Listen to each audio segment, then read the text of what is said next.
Hello, and welcome to our next chapter of the podcast, where we explore the comics. Yay! Yay! For all of you who are still here with us, thank you. And we hope you enjoy this new journey through the world of the comics, where we're going to learn the very important answers to things like what happened to Zuko's mom, who's our next favorite character who we didn't see in the show, and basically anything else that we encounter along the way. Yes, I'm very, very, very excited.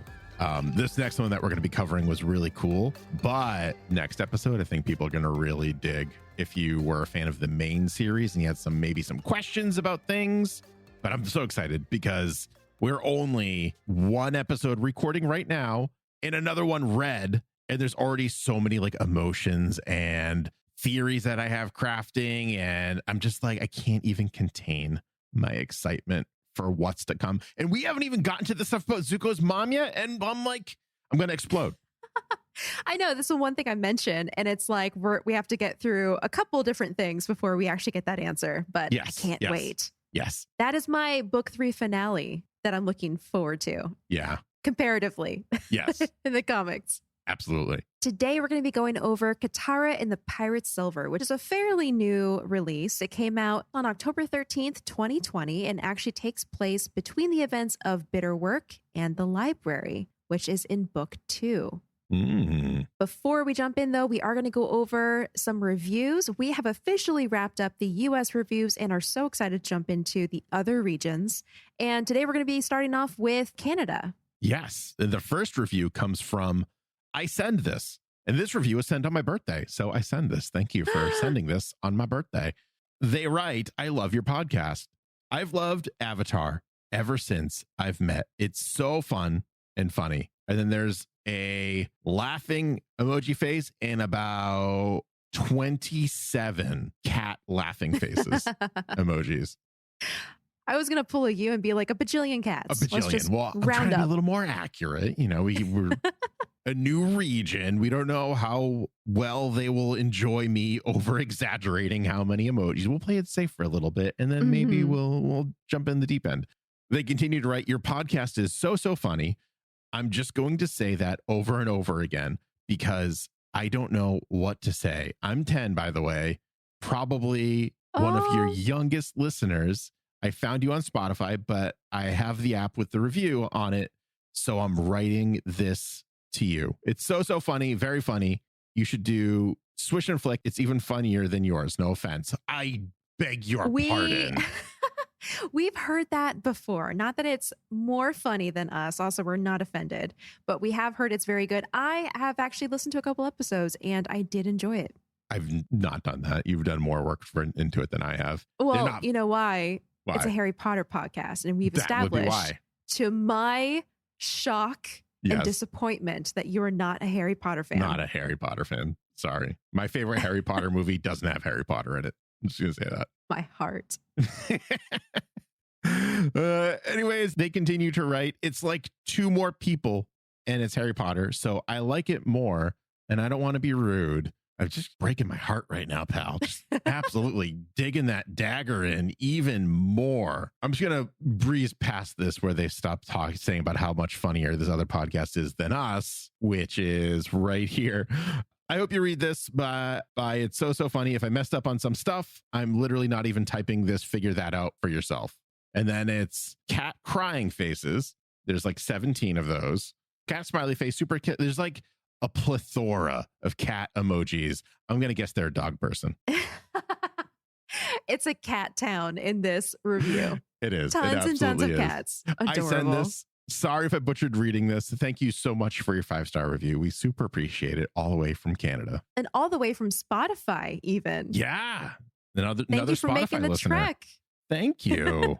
Our next review comes from Aaron L0603, who wrote, I love this podcast, with like a bunch of T's. Ever since I finished watching Avatar: The Last Airbender, I wanted more Avatar content. And when I came across this podcast, it was the perfect thing I needed. The podcast summarized each episode and talks about details and themes that I didn't even think of. It is a very enjoyable podcast, and I would definitely recommend it to all Avatar: The Last Airbender fans. Oh, well, thank you, Aaron. Thank you so much, Aaron. Also, I love these reviews coming from all over the world because, as we've established, there are different regions for reviews. So while we have spent many, many months reading through the American reviews, reviews like these in other regions allow other people to find our podcast. And by sharing with others what you liked about the podcast, it maybe will convince them to try it out. So thank you. Yeah. I've been noticing, I feel like this year more specifically, a lot of the reviews have been less to us and more to other Avatar: The Last Airbender fans, which I really appreciate. I think it's really cool that people are doing that basically for us. So thank you. Thank you. Our next review comes from Ayed966, and they write, "This podcast is fire. ... Bending."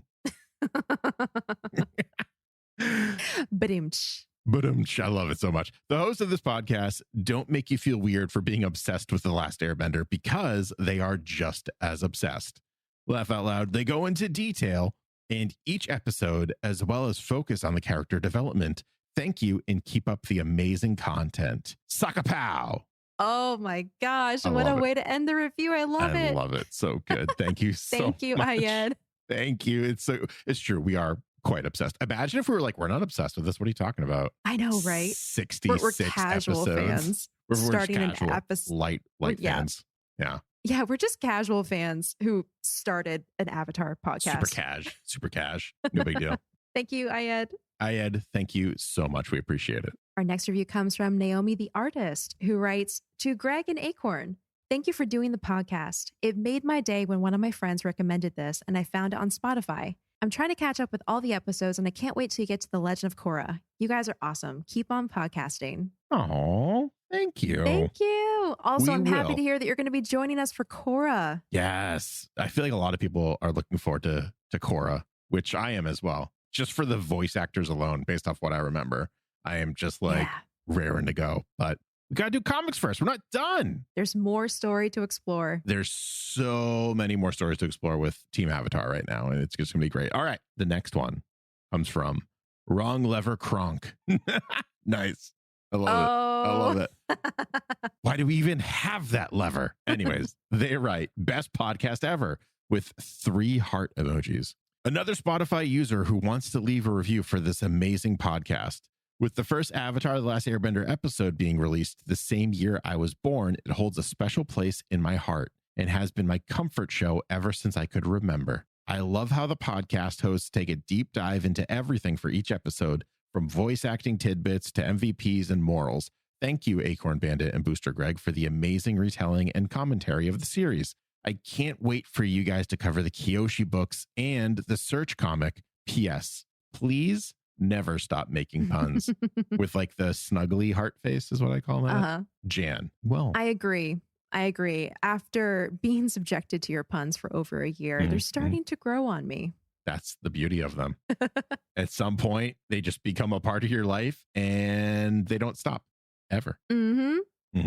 Also, how topical are these reviews? We're catching up with them, and yet they're referring to Korra in the comics. I know. Perfect timing. Such good timing. Well, Jan, thank you so much again for this 5-star review.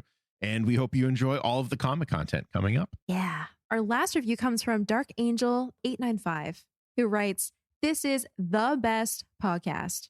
I absolutely love this podcast after watching Avatar from a family recommendation. I really enjoyed the show. The podcast has brought a lot of new information to the table, along with some interesting jokes. Although when I started rewatching Avatar, I noticed something. Even when Zuko became good, whenever he referred to Aang, he, never referred to him as Aang. He always referred to him as the Avatar. Thank you for this podcast." I would disagree, Dark Angel 895. I remember very specifically when they're looking for Aang in the finale, Zuko is yelling, "Aang, Aang." And I remember this because I felt weird about it. Was that the first time he called him Aang, though? Because I'm thinking back and I'm realizing, I think he did call Aang the Avatar up to that point. I feel if it's not the first, it was like one of the first. It was the first that grabbed me anyways, because it just it sounded weird. I don't know. I felt like he's just always been the Avatar, and the tone shifts. At first it was the Avatar, and then at the end it was the Avatar. Yep. I think the tone shift is really what Kind of drives home his relationship. Yeah. Yep. Great observation, though. And thank you so much for the review. Thank you so much. And that is all of the Canada reviews that we have so far that have been written. If you want to leave a 5-star review and you live in Canada or any of the other regions, remember, you have to write it, because what do we say? Oh my God. If you don't write it, we can't read it. Wait, let me do that with more energy for you, Greg. For me, so less season 1 Zuko and more season 3 Zuko is what I'm hearing. Yes. Yeah. If you can't write it, we can't read it. That's right, because that's how the written language works. Oh my God.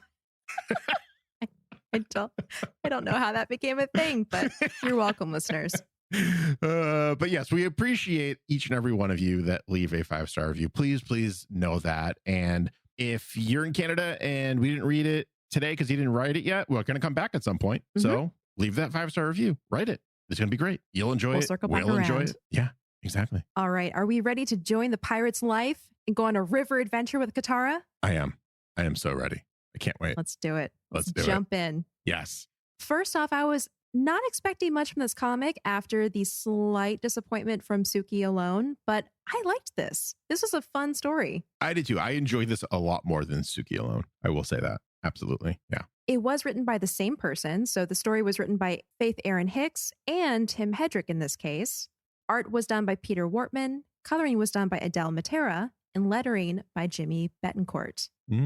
As I mentioned at the start of the episode, this is a more recent comic, having been released in October of last year, 2020. And it does take place between the events in book 2. So there are some references to recent events. You know, the gang is coming from something very familiar to us. So we're going to talk about that. But this is going to take place in the Earth Kingdom. And the story starts off actually the day after the events of Bitter Work, when Aang was going through his first earthbending lesson with Toph. Team Avatar flies through the sky over the green mountainous landscape of the Earth Kingdom. Sokka comments how much he enjoys their life, and Toph sarcastically asks if he means getting chased by a homicidal Fire Nation princess and spending most of the previous day stuck in a hole. Sokka replies that no, he means the blue sky and the wind in his hair. That is the life. Toph tells him that she'd feel better if they weren't fugitives being chased halfway across the country, and Katara scolds her for being so pessimistic. Toph clarifies that she's being realistic, not pessimistic, and she and Katara bicker back and forth about their different viewpoints until Aang's recent earthbending lessons come up. Toph uses their different teaching methods to illustrate her point about them being fundamentally different. While Katara used gentle guidance over multiple weeks to teach him waterbending, Toph was able to teach Aang the basics of earthbending in one day. What was the biggest difference? Toph chucked rocks at his head. Katara is appalled to hear this. She thought Toph had used positive reinforcement, like they talked about. Toph agrees that there was a little bit of that, but most of it had been rock chucking. She even asks Aang to confirm, and he does, noting that a few rocks were chucked, yes, and several had been at his head. Toph goes on to say that this is all fine. She's a direct person, while Katara is more, well, soft and gentle like a croco kitten before its skin gets all tough and scaly, Sokka offers. Exactly, Toph replies. I love how Sokka doesn't miss a moment to just like insult his sister. Exactly. A perfect example of their sibling relationship. Yeah. Also, we have a brand new hybrid animal in this comic. The croco kitten. Croco kitten. It's so cute. It's adorable. As you can imagine, it is a cross between a cat, or in this case, a kitten, and a crocodile. I love it so much. I do too. We're going to see more of it throughout the comic, which I'm very happy about. Yes. Katara is alarmed and asks Aang if she was really as soft as a croco kitten when she taught him waterbending. Aang assures her that while, yes, she was, that's not a bad thing. Katara doesn't have to be as tough as Toph. So why does it feel like it's not okay? Katara grumps. So here's obviously a reference to what happened in Bitter Work. And I like this other side of it because in Bitter Work, Katara was very confident about her advice that she gave to Toph, telling her positive reinforcement, tell Aang he's doing a great job, you know, don't like knock him down. But now that confidence is kind of spun on its head and she's starting to reflect and go, wait, is that a bad thing? Here's kind of like my headcanon for that whole dynamic. We discussed when we were covering Bitter Work, and I think just kind of in general, that airbending and waterbending are very similar in terms of their forms and ideology and philosophy and all of that. So I'm wondering if because earthbending is so different from airbending that it's almost easier for Aang to get a grasp of it because he's not worried about differentiating things that are so similar to each other, which is what is causing him to maybe take longer. Maybe also combined with Katara's like soft nature and very like positive reinforcement style versus Toph's just like, no, you're wrong, dummy kind of way of going about it. I don't know. I'm going back and forth. Yeah, exactly. I'm going back and forth in my head about it right now. I also think that this is just the writers kind of dig at the original series of being like, hey, why did it take Aang so little time to master earthbending and so long to master waterbending? It is kind of a commentary, isn't it? Yeah, a little bit. Yeah. Right off the bat, though, the fact that they even included this, they referenced past events and actually applied it to the conversation was a really good first step for me. Because when it came to Suki alone, there were some inconsistencies about at the same time. Yeah, and I found a couple inconsistencies in this, a couple goofs, but like nothing as wild as like what happened in Suki alone for me personally. Yeah, so, for me too. Yeah. Still a good story. Just, you know, you had to suspend your disbelief a little bit stronger. A little bit more than you usually have to. I feel like there's just a bit more care and more attention to detail in Katara and the Pirate's Silver than there was with Suki alone, just personally. But, you know, if you like Suki alone, awesome. It's still a great tale. Yeah. At that moment, a group of Fire Nation soldiers spot Appa in the sky. They give the order and flaming boulders are launched at them from catapults on the ground, forcing Aang to steer Appa sharply up into the sky. The sudden movement causes Katara to tumble out of the saddle, free falling towards the earth. But she luckily lands in a river and is able to bend a waterspout to cushion her fall.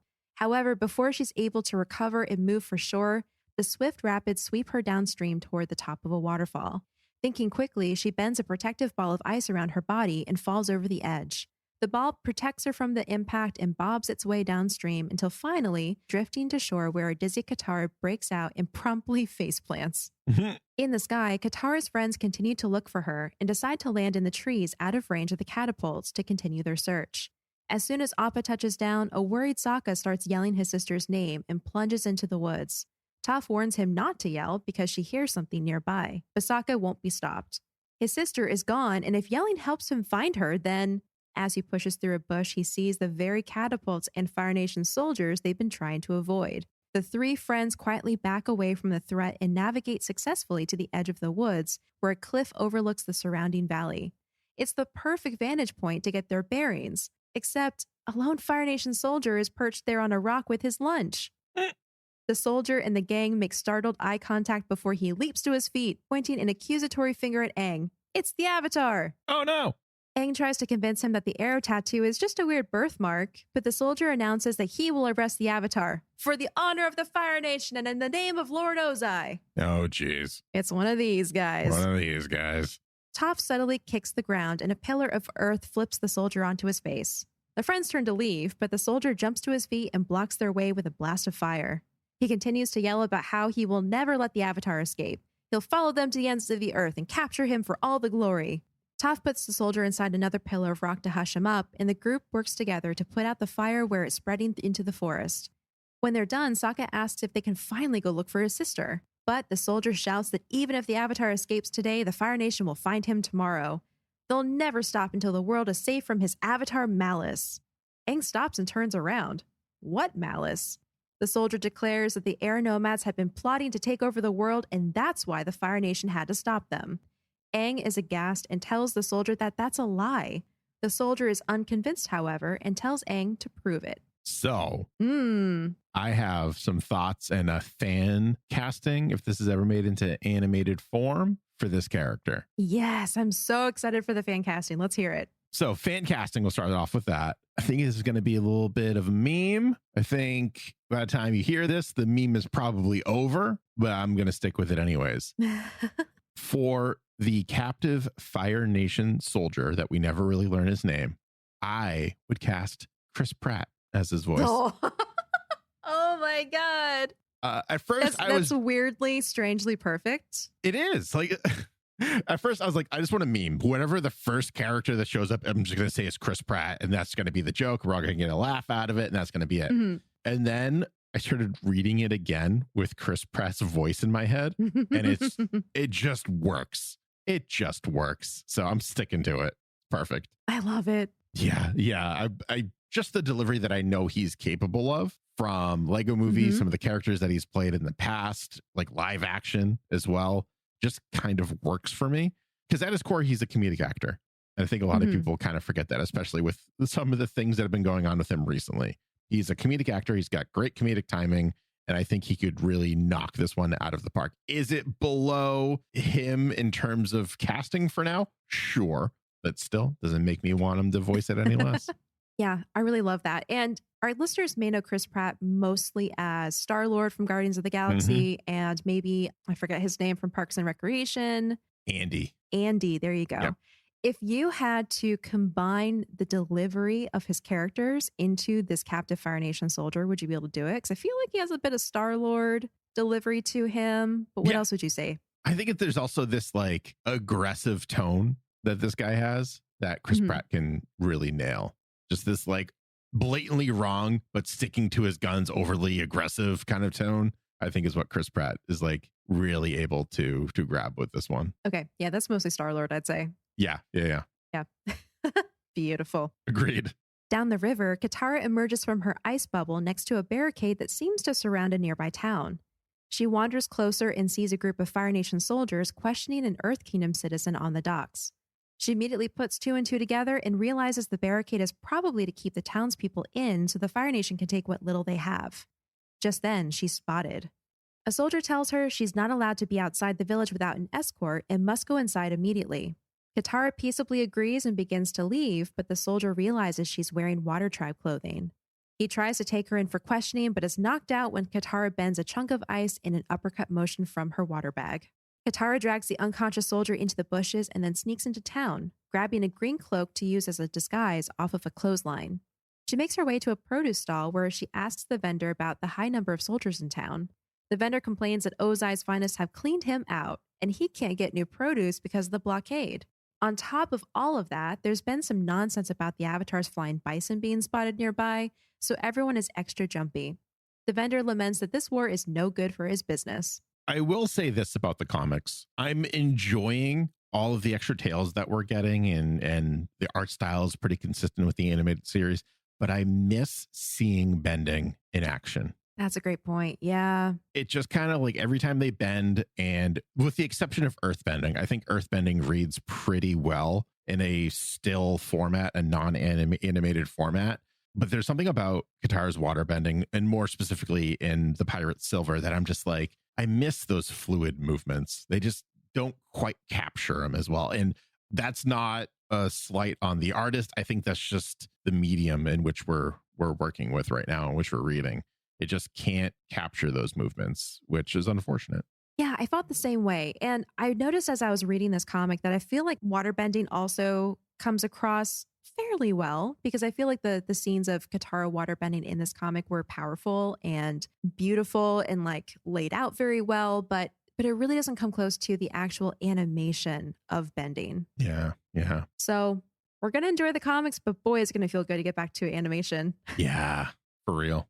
I also feel like it was kind of a missed opportunity here. I mean, I get it. It's an Earth Kingdom vendor from this town, but like, how great would it have been if it was the cabbage merchant? That would have been great. I think there is an actual cabbage behind him too. It's the perfect opportunity. So missed. But Katara leaves the stall and wanders further down the street until a strange man whispers at her to follow him. Katara smiles and says, "No, thank you," but is blocked in an alley on either side by more strangers. She brings her hand and water pouch into position for quick bending and warns the group that she knows how to defend herself. They don't want to fight her. A woman steps forward and grins at the young waterbender. She agrees Katara can defend herself. She noticed earlier what a good job she did with that Fire Nation soldier. And what a coincidence. Ice just happened to leap from the river to knock him out. Katara glares at the woman, guarded. Yes, she agrees. It was a coincidence. The woman shrugs. That's too bad, because she's the captain of a ship that's about to sail downriver and they need a waterbender for the journey. This gets Katara's attention. She carefully asks what she would need to do to earn that spot on the ship if she was a waterbender, and the captain tells her they need someone to keep the trip from getting a little hot, what with the Fire Nation throwing their weight around and all. Katara agrees she's a bender and claims the job. The captain tests her with a surprise splash of water, which Katara bends past her. The water soaks one of the captain's crew members, and a few of them burst into applause. She hit me right in the face. Hooray! The wet crew member cheers. Oh man, I love this like classic criminal exchange almost, where it's just like, not saying I'm a waterbender, but if I were a waterbender, Yep. what would this situation entail here? It's like things that you want. Oh, great. Guess what? I am a water. And then the captain's like, yeah, I know. Yeah. I know you're a waterbender. You're not fooling anyone. I know. So great. So good. And we have to point out the fact that when a brother is missing, Katara needs to get another person wet in the background. So that's true. Crew member gets drenched. Sorry, pal. Just bad luck. The nice thing, though, is he's excited about it. I He was was going like, to say, yay, we found a waterbender. So maybe it's just his luck. Yeah. The captain introduces herself as Jang and apologizes for the test. The last person who claimed they were a waterbender was lying. Katara asks what happened to that person, and Jang smiles coyly. Nothing. He's perfectly fine. But he really wasn't fine, because we see in the next panel, a saber-toothed moose lion had chased him up a tree, which is probably where he still is. To this day, living up there. He turns into a tree person. Yep. Twigs and leaves. Twigs and leaves. That's all he gets all day.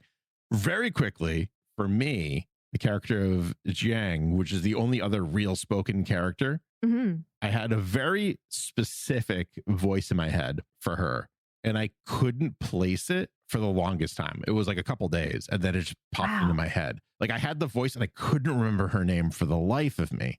Her name is Ming-Na Wen, and a lot of people might know her from Disney's Mulan, where she voiced the titular character Mulan. If that's a little old school for you, she was also in Agents of S.H.I.E.L.D. as Melinda May. She was in, I forgot this, the original Street Fighter live action movie. Oh, no way. As Chun-Li. She's more recently in The Mandalorian as Fennec Shand. So she was like that badass bounty hunter that's hanging out with a Mandalorian. I don't want to spoil anything just in case like no one's caught up on The Mandalorian and wants to, but she shows up in there. She's great. She's wonderful. She's got this very like tough tone to her. Yeah. But also can be kind of like clever from time to time and sarcastic. So I think that just kind of embodied Zhang perfectly. I love that. It's been a minute since I've seen Mulan. I feel like I've seen Agent May, you said, from Agents of S.H.I.E.L.D.? Yep. Melinda May. Yeah. I've seen her more recently, and I definitely get that vibe. Yeah. Oh, for sure. Yeah. So that one was kind of like, again, I heard the voice. I couldn't place it for the longest time. And then it just like dawned on me and I was like, oh, okay. Yep. That was it. That's perfect. She's done many, many other things, including that movie Push. Do you remember Push with Chris Evans? Oh, yeah, I do. Yeah, she was in that as well. Cool. Yeah. So if you're not familiar with her, look her up. And you've probably watched something with her in it. I guarantee it. More than likely. And the fun thing about these fan castings is if you don't know who we're talking about and you've read the comic, obviously the comic doesn't have sound. So go look up on YouTube. To the internet. To the internet. Get some examples. See if you agree with us. Yeah. But another fun thing about this character, her name, Zhang, translates to river, which is a perfect fit to the fact that she is a river pirate. Yeah. Also, the writer of this comic, Faith Erin Hicks, stated on Twitter that Zhang is one of her favorite Avatar: The Last Airbender characters. I really enjoy Zhang. She's really cool. I kind of fell in love with her. Yes. Yeah. I have a note later on. I'm obsessed with a couple things about this comic, and Zhang is top of my list. Yeah, for sure. Also, for those listening who haven't read the comic, a quick description of what she looks like, because I love her look. She has tan skin, kind of like an olive complexion, very green eyes, shaved head, a scar across her forehead, another scar bisecting one of her eyebrows, and then the usual Earth Kingdom piratey type of outfits, and then these large medallion earrings dangling from her ears. Yeah, she just looks cool. Yeah, she looks cool. She looks strong. She looks clever. Fierce. It's such a great character design. I love her. I love her. She's so far my favorite comic specific character. Yeah, me too. Yeah. Tune in to the end of the episode where we go over our MVP.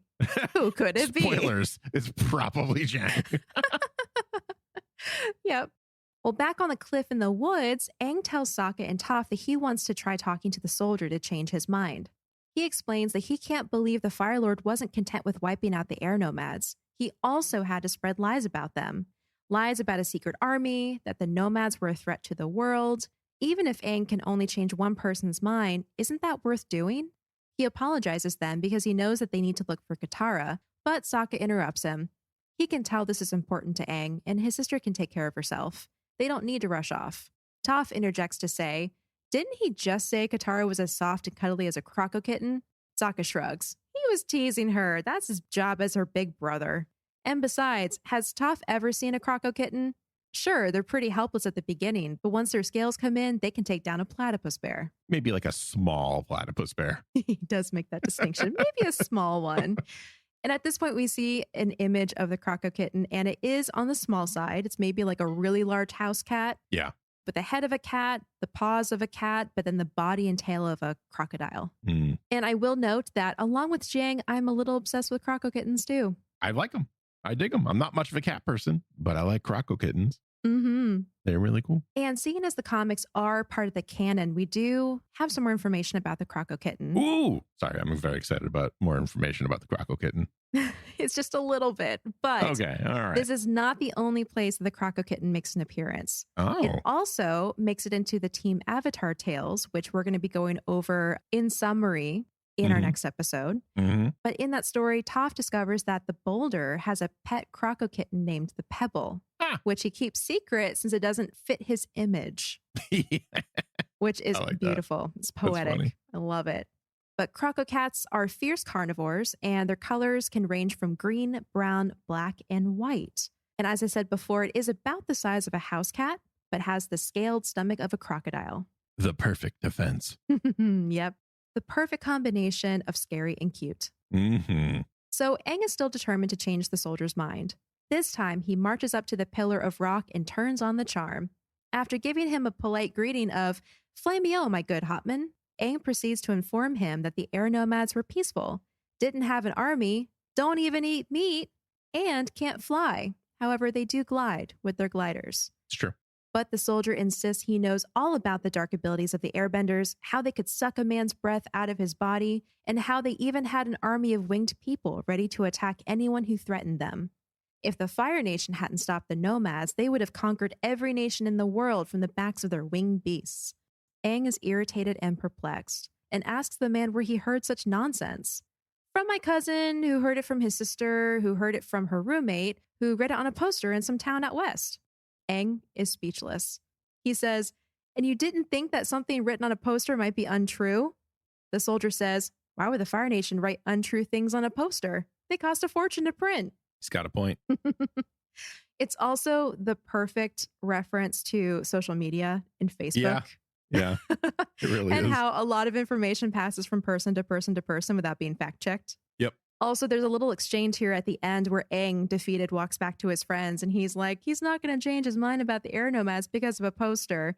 And then Sokka replies, "That's rough, little buddy." I saw that. I was like, oh, but like also that's before Zuko said that's rough, buddy. It is before. This is book 2. And Zuko says that later, which is funny because there is kind of a fan theory about that we're going to cover in a future Avatalk. Okay.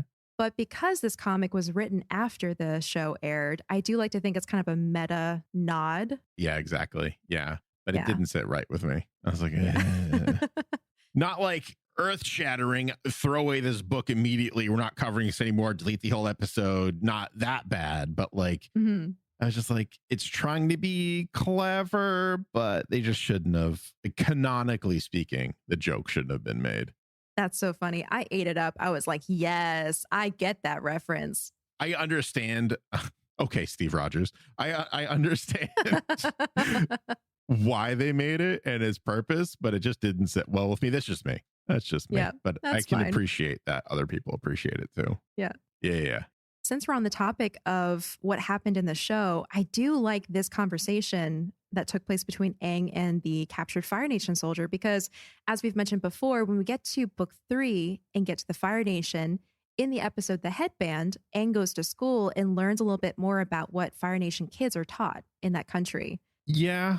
Which also kind of like makes me feel a little weird about this whole exchange, because he was very shocked to learn what Fire Nation kids think happened with the air nomads.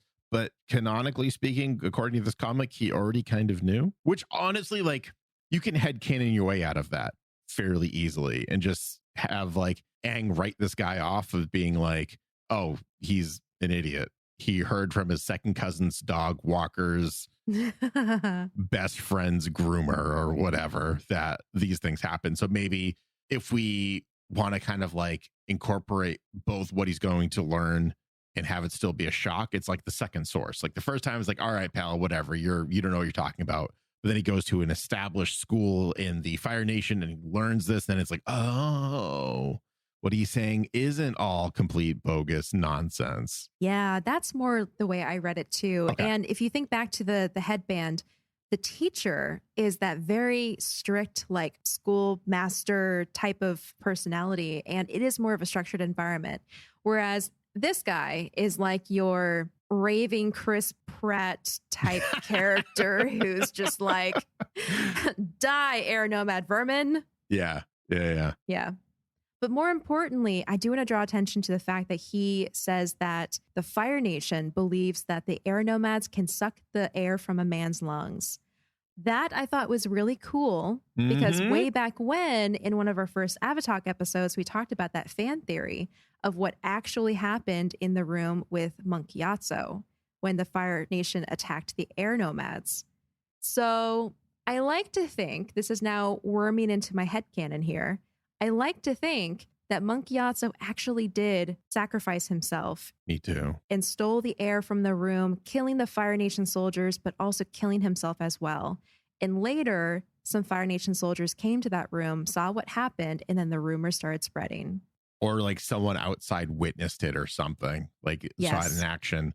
And what was meant to be Monk Yatso's big sacrifice that took himself out and was meant to be this grand gesture is now being used against the air nomads and through history. This like last ditch attack is now, according to history, which as we all know is written by the victors. In the Avatar world as well as our world, I will note. Exactly.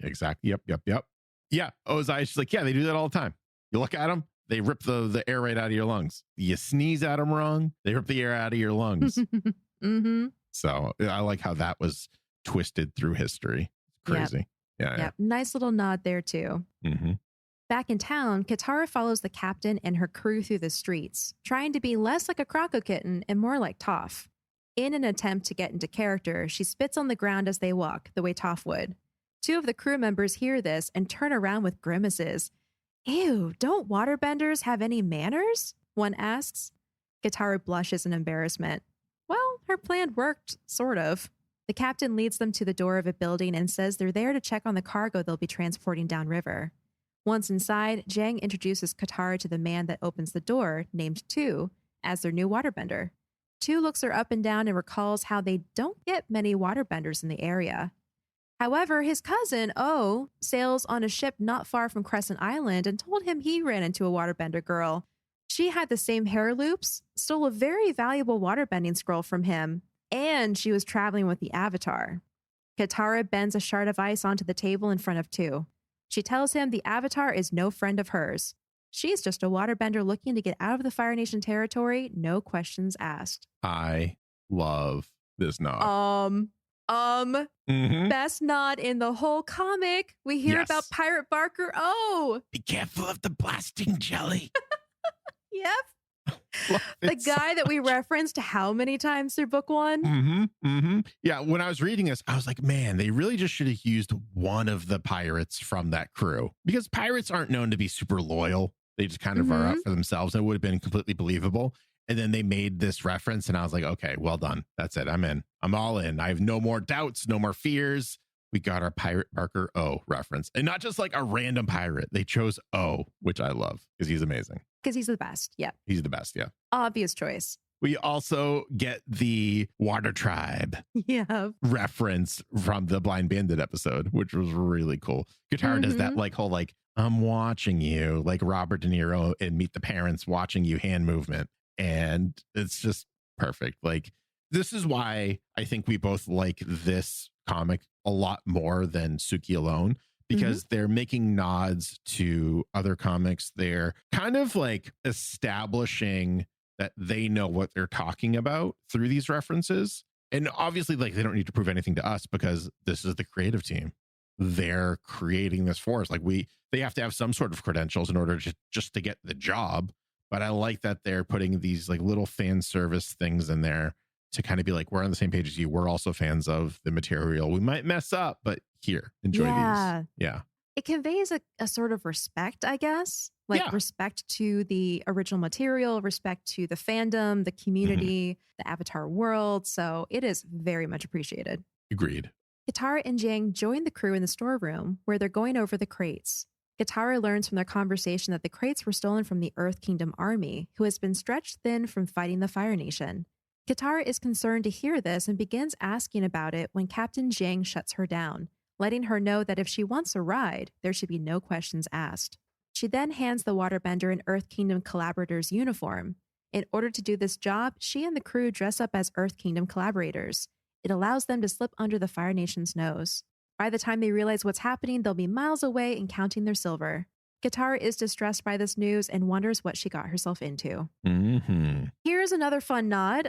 Fun, although I will also say a little sad. The outfit that Jang hands Katara looks very much like an Earth Kingdom army uniform, but they do make a distinction here.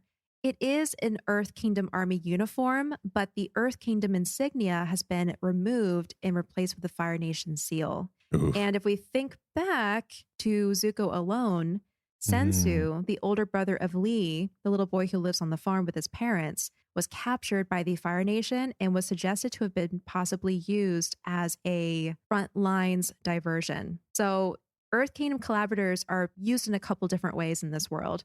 Either they were former troops of the Earth Kingdom military who voluntarily or involuntarily supported the Fire Nation during the 100-Year War, or there's some military units who defected and subsequently remained under arms while being provided with documents to show their loyalty to the Fire Nation.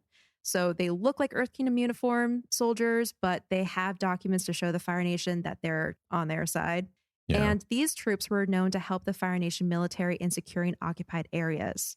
But then the third option is the one we just mentioned, which is where the Earth Kingdom prisoners of war were forced to wear Fire Nation uniforms and act as unarmed diversion in combat. So that frontline distraction that we just talked about. So this is kind of like a mixed bag of lore that they just touched on. The fact that we are in the Earth Kingdom currently, but it's known that there are some collaborators who are supporting the Fire Nation, and that is who they're pretending to be. Yeah, good call out.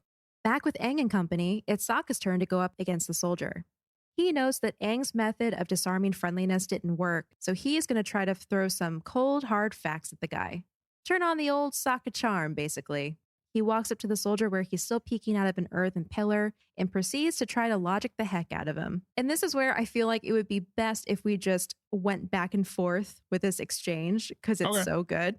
Yeah. Who do you want to play, Greg? The soldier. Oh, really? No. Okay. I was going to say, Mr. Number One Sokka fan. Oh, man. Okay. I'll play Sokka. You could play Chris Pratt, a.k.a. the soldier. Okay. I'm not going to sound one bit like him, but okay. I'm not going to sound one bit like Jack DeSena, but it'll be okay. We'll get through it. Oh, hell, maybe I'll do the Wang Fire voice. My good Hotman, even if you don't believe what Aang told you about the air nomads, we don't have to be enemies. As long as you stand against the Fire Lord, you are my enemy. That's the thing. We don't want to be the Fire Lord's enemies. We'd actually love to live in harmony with him and the rest of the Fire Nation. What? For example, isn't it a bit odd that you're Fire Nation, but you've been sent to the Earth Kingdom to occupy it? Of course not. The Fire Nation is sharing its wealth and achievements with the rest of the world. The other nations should be honored that we're here. Think about that for a moment. Did Earth Kingdom citizens welcome you into their homes?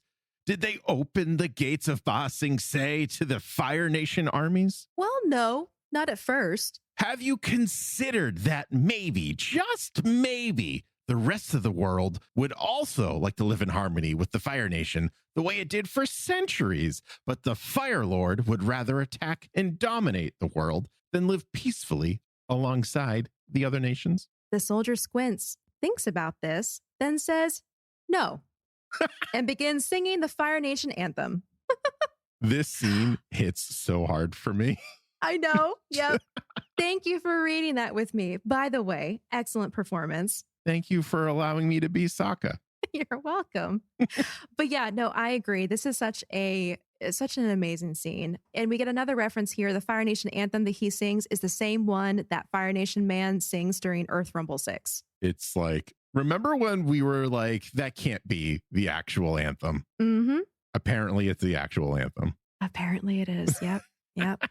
Who do you think wrote that? I can't see Ozai being like, yes, make this my anthem. I feel like that was like a subordinate's decision. Or like the official music minister of the Fire Nation or something. Yeah. Yeah. I don't know. It's terrible. But also, it's like a 2-for-1 reference here. Not only do we get the Fire Nation anthem here from the Blind Bandit, but we also get Logical Sokka from the Fortune Teller. That's true. I wasn't even thinking about Logical Sokka. He's my favorite. I loved him in the Fortune Teller. Yeah. I did too. Yep. But just as in the Fortune Teller, he fails. He walks back over to Aang and Toph and tells them they've wasted enough time banging their heads against that rock. They should get out of here. They agree and begin leaving, Aang also calling Appa with the bison whistle. But the soldier breaks free from the rock and announces there's no escape. Before he can say another word, however, Appa appears, picks up the soldier with his mouth, and spits him into the woods. The friends leap on the air bison and set out down the river to find Katara. Well, that was a big waste of time. Basically, didn't even change the guy's mind. No. He got free. Like, what were we doing there? Yeah. Oh, well.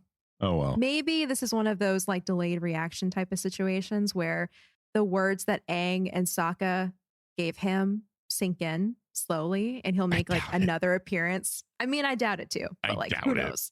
That guy's mind is not getting changed. Nothing. Yep.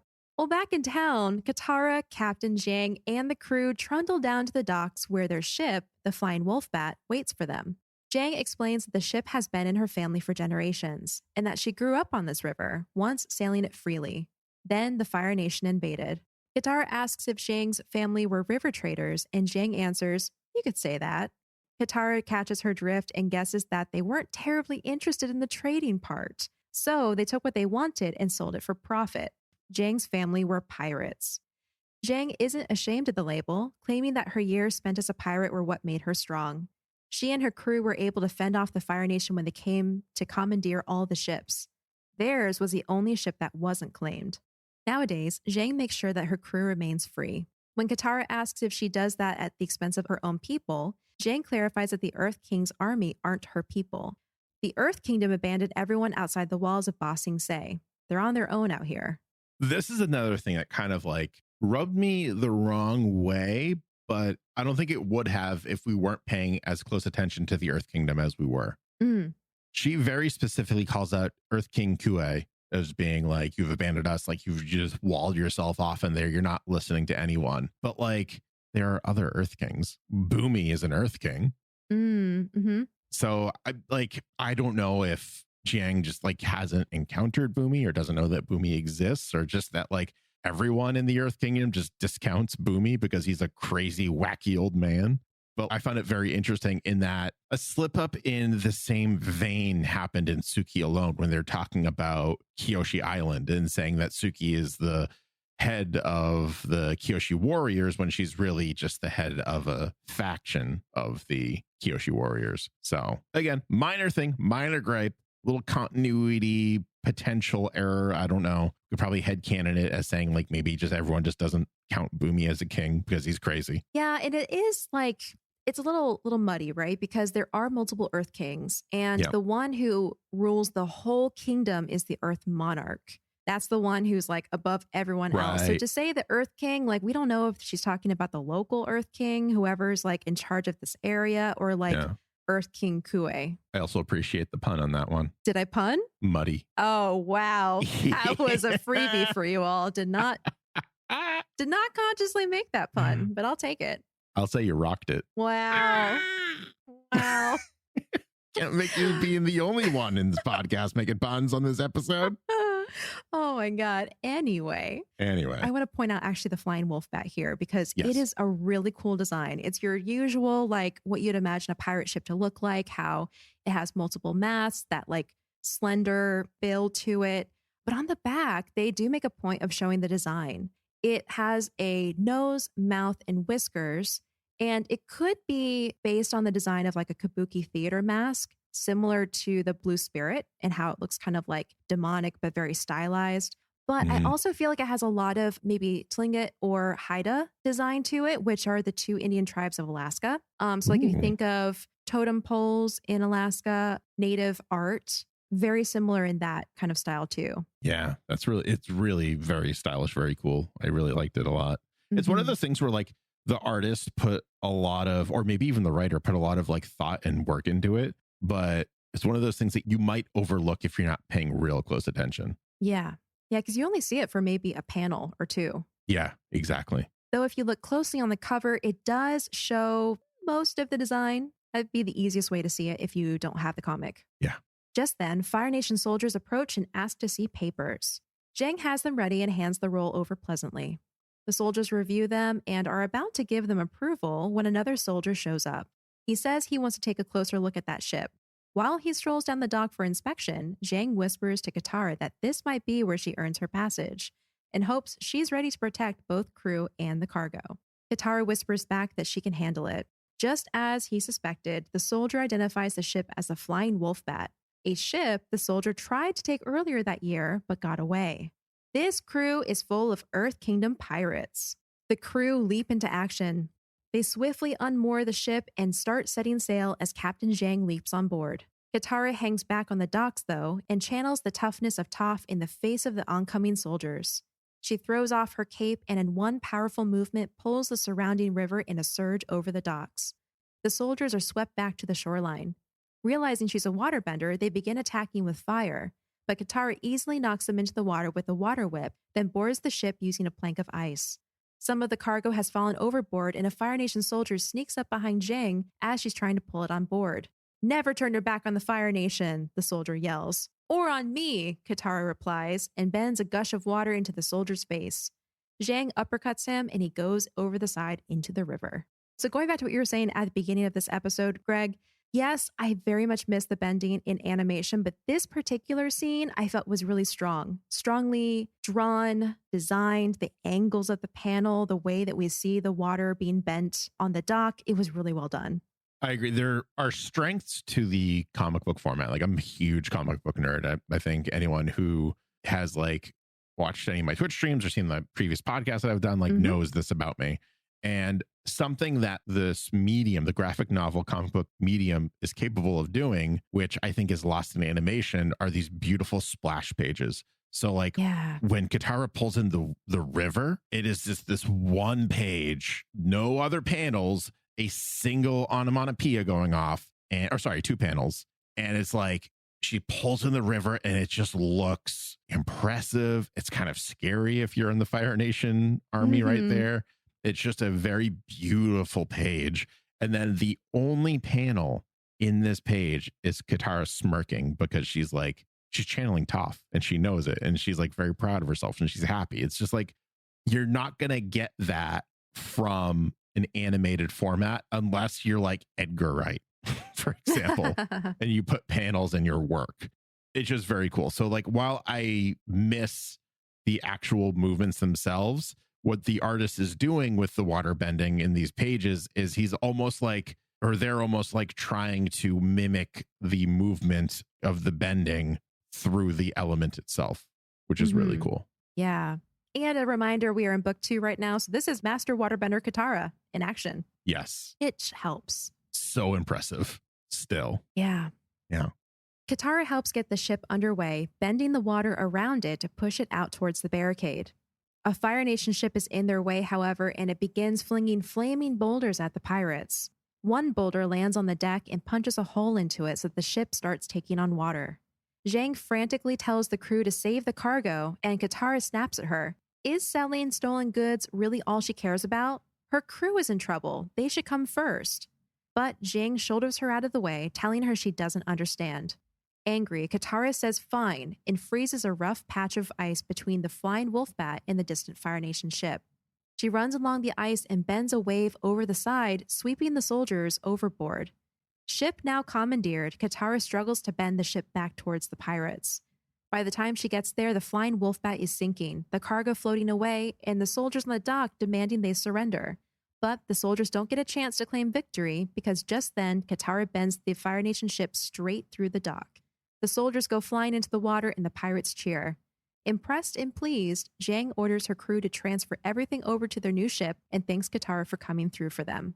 Again, another great use of the medium. This is a 2-page spread of her in this giant metal ship, controlling it with her water bending, the water below the ship, obviously not metal. That'd be crazy. But anyways, it'd be impossible. All of these and impossible as well. Yes. And the Fire Nation soldiers, just absolute looks of terror in there. And one of them is, do you see the one in the upper right-hand corner? He's just frozen. Like he's like, ah! It's really funny. But again, like you're not going to get this kind of like detail or the ability to analyze something like this in an animated format. So yeah, such a good sequence. Yes. Yeah. I like that the artist is able to use the medium to their advantage. At that moment, the Fire Nation soldier that Aang, Sokka, and Toph met on the cliff comes through the tree line on the side of the barricade. He runs to the shore, shouting, "Glory to the Fire Nation! I won't let you escape, collaborators of the Avatar!" As the ship sails toward the opening in the barricade, the soldier runs to the edge of it and leaps into the air, aiming for the ship. Without looking, Katara bends a slender wave of water around the soldier and freezes it in place. The soldier scowls at them as they pass, suspended over the water. He mutters, "Waterbenders, another enemy of the Fire Lord." Remember when you were like, maybe he learns his lesson later? I do remember that. I mean, distantly in the future, maybe. I don't think he's learning any lessons other than what his sister's brother's hairdresser's tea drinking buddy says. Yep, on that poster in that Western town. Yeah, every time. Every time. Well, you know what that means? Team Avatar needs to make some posters. I was going to say that Sokka needs to start making posters and posting them all around so he can change just one guy's mind. Yes, I agree. There you go. Yep. Katara and the pirates are nearly through the barricade when Zhang notices a ship pursuing behind them. She calls to her crew for one last effort in making fools of the Fire Nation. They use the catapult on board to launch a boulder at the ship. The boulder hits its mark and the ship begins sinking next to the soldier caught in ice. The soldier screams, "Someday I'll have my revenge for the Fire Nation!" But his wiggling has begun fracturing the ice. The block breaks below his feet and he falls into the river with the others.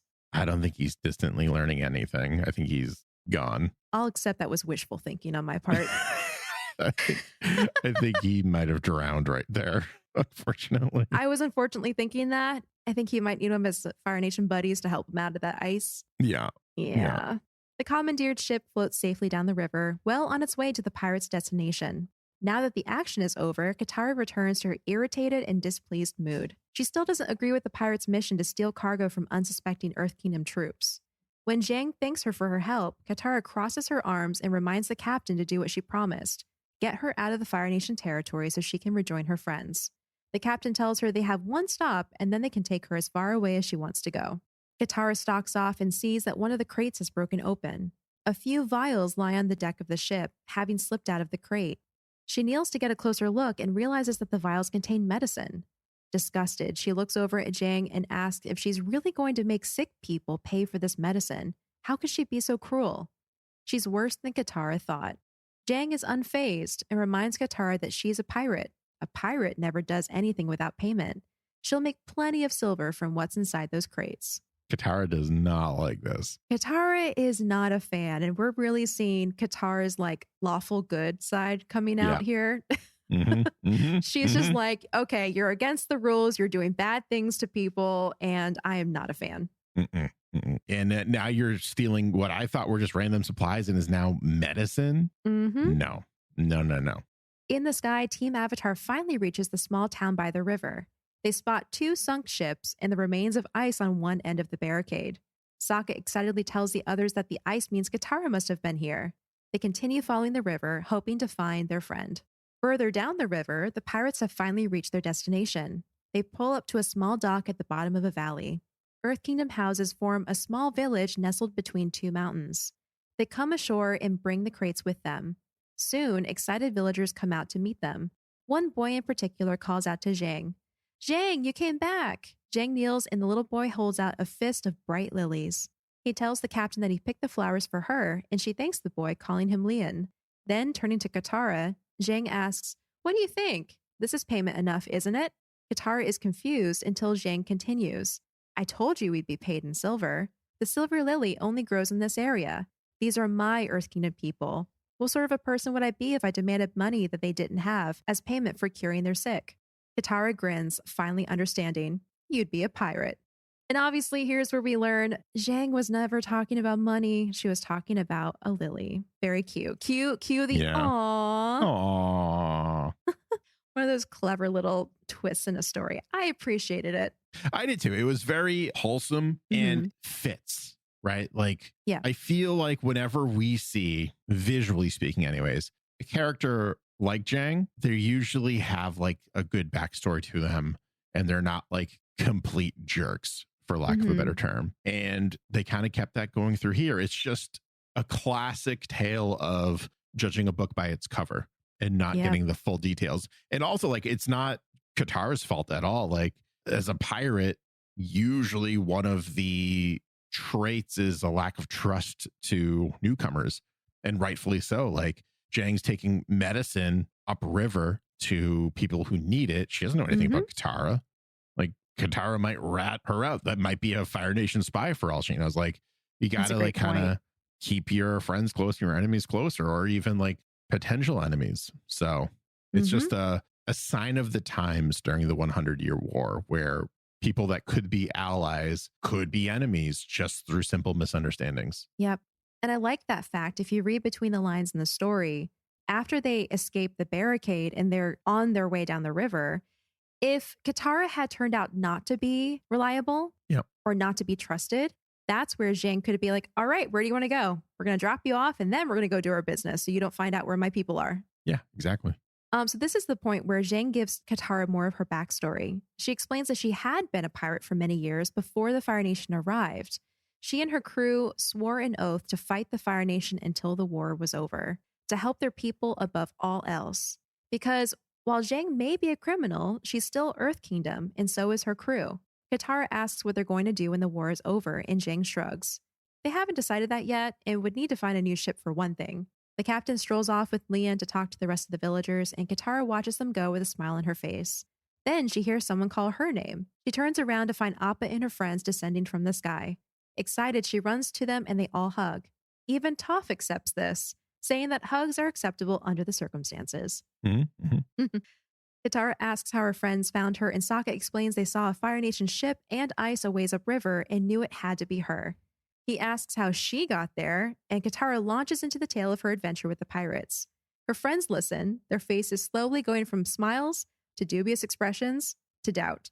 By the end of the story, Sokka asks if she's sure she actually joined a pirate crew, and Toph outright says she finds this very hard to believe. But why? Because Toph can tell when people are lying. Okay, fine. That's the one loophole. That's the one misstep in this comic. I will forgive it because during her tale, Toph is picking dirt out of her ears. And I found that very Toph-like. Yes, it was great. As they're talking, everyone's like, the only thing changing is their facial expressions, except for Toph, who's like digging in her ears and like removing earwax. Like flicking it. Yep. It's so good. So Toph. I loved it. Yeah. Katara then turns around to Aang and asks him if he believes her. He says he wants to, and Sokka tells his sister that he believes she thinks she joined a pirate crew, but they should be realistic. "I am being realistic," Katara insists. "It actually happened." Jane comes up to the group and addresses Katara, telling her that they wanted to thank her for helping them get down the river. They couldn't have done it without her. They'd also like to make her an honorary member of their crew. Katara and Zhang bow to each other, Katara saying she'd be honored, and hopes they'll consider becoming law-abiding citizens once the war is over. Zhang smiles and says they'll see about that, but it might also be time for her to retire. She's getting too old for these little adventures. Before leaving, she tells Katara that if she ever gets tired of fighting beside the Avatar, there's a job as a pirate waiting for her. Aang, Sokka, and Toph watch the pirates leave with dumbfounded expressions. Katara turns to them. "You were saying?" Sokka grins. I was just saying you're the coolest sister in the world. Mm-hmm. And as they go into the sky, she says, I know. And that's the end. I like how quickly Sokka is able to admit that he was wrong. Yeah, right? I thought that's like a really cool little trait that I don't think they really explore in the animated series, but I like that he's comfortable enough with himself to admit when he's wrong and to not even like dwell on it, not like give a little like smirky little face or anything like that. He just admits that he was wrong and just sends more love to his sister. Mm-hmm. Which feels really to be very true to his character at this point in the story, because we're like early to mid book 2, about to get to the library. He's already gone through his like grief process with Yue. He's learned about sexism. So I feel like this is very true to his character, which is nice. Agreed. Yeah. All in all, a really cute story. Very wholesome, like you said. Beautiful art. The art was something that was like one of my favorite things. When we're talking about the style as it compares to the animated series, I feel like it was very, very similar. Yeah. Yeah. I like when the comics get an artist whose style complements that of the animated property. Sometimes it kind of goes off a little bit in the deep end, like we'll learn next week. But more often than not, I have found so far anyways, that the style, which is not just the line work or the inking, but also like the coloring, even the onomatopoeias, like it all just kind of like blends and meshes really well with the original animated series, which is what you want. Like you don't want to read an Alex Ross Avatar: The Last Airbender comic. If you don't know who that is, it's like photorealistic art, painted style. You just kind of don't want that because like it's just gonna, I mean, A, it's gonna remind you of the Last Airbender movie, but B, the style and the aesthetic of the animated series is like a huge nostalgic factor of it all. So you don't want to like shy away from that too much, in my opinion, anyways. So yeah, exactly. And maybe in a visual person, I always appreciate something that's aesthetically beautiful, and like me too. Not just the art, but the coloring, the color palette that they used is very warm and Earth Kingdom oriented. The framing of the panels, the point of view as it shifts around the scene, like it was just so well done. So top marks for this comic, much better than Suki alone in my opinion, or at least much more enjoyed by me. And that leads us to MVPs. Who was your MVP, Greg? It was the captured Fire Nation soldier, really. The most character development in the entire universe. Yeah. It's Jang. It's Jang. I love her. She's great. What a wonderful new character to introduce. And unfortunately, this is the only time we're going to be seeing her. I know, unless they pick her up for a new story, which I really hope they do. It's possible. A little behind the scenes, we were considering including Toph's Metal Bending Academy in this episode until we read it and realized that it takes place well after everything we're reading now. And they do have callbacks to characters that are only in the comics. So while for now, Jang's only here, like Acorn said, it's possible she shows up later and then they use her later, which I hope so. All my fingers and toes are crossed. Yeah, me too. I love her. Yep, I'm going to have to agree. It is Zhang. Zhang is the MVP of my heart today, as well as the episode. What about the moral of the episode? I think it's pretty clear what the moral is, and it's don't judge a book by its cover. I agree. Yeah. Jumping to conclusions is not a great look for anyone. So before you do that, make sure that you get the whole story and make sure you're fair. Beautifully said. Thank you. I won't add anything to that. That is absolutely the moral of this episode. Love it. Well, we hope you've enjoyed this first installment of our next adventure for the podcast through the comics. Continue to tune in for the extended adventures with our friends after the finale of book 3. We have a lot of really exciting comics coming up.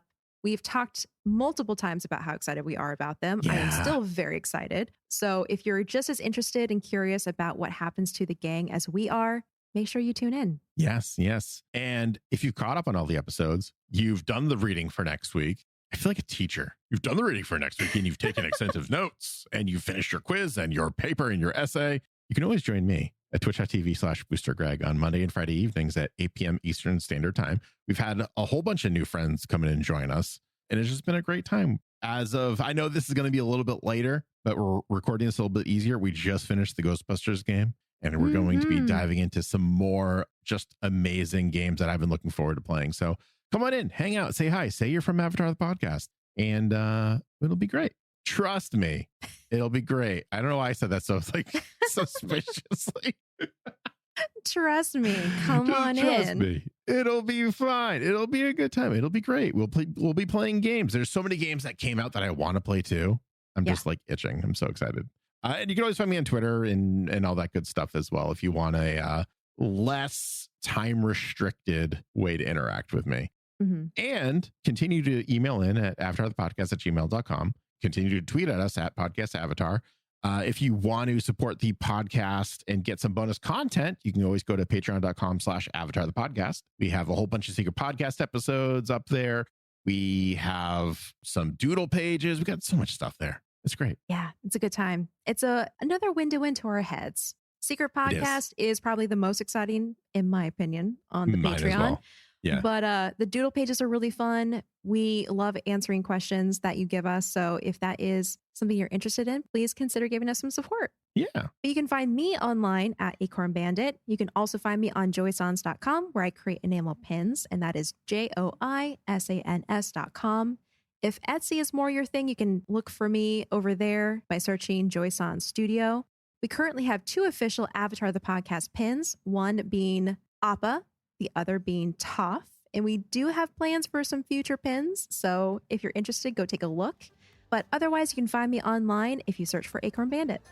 Coming up next time, The Lost Adventures. And for those of you who don't know what that is, it's basically everything you didn't know you wanted to know of the events that happened in between episodes in Avatar The Last Airbender. It's very cool. It is going to be, just forewarning, select stories, because while they're all great, one of them is Momo getting chased. Yeah. And they're that's very short, very short stories. So we're going to talk about the ones that we thought were really interesting, that gave us some more insight into the lore, the world, the events between the episodes through books 1, 2, and 3. It's going to be a good time. It's going to be great. All this and more next time on Avatar the podcast.